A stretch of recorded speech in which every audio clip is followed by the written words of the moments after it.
আপনি শুধু এই এঁটো থালাগুলো একটু মেজে দেবেন। কি কি কি? আমি এঁটো থালা মাজবো?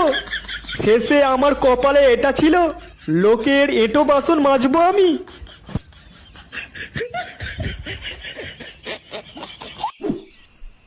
গাড়িটা একটু জোরে চলবে, এতে হচ্ছে না। জোরে চালাও। হচ্ছে, এবার হচ্ছে, চালাতেই থাকো, থামবে না।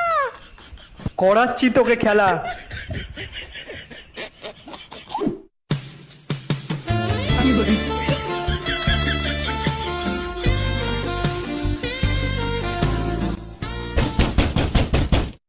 ফুটো, কিরে দরজা খুলবি না ভেঙে ঢুকবো? দরজা খোলাই আছে বাবা। খেলায় এত মত্ত হয়ে গেছো, দরজা বন্ধ করতে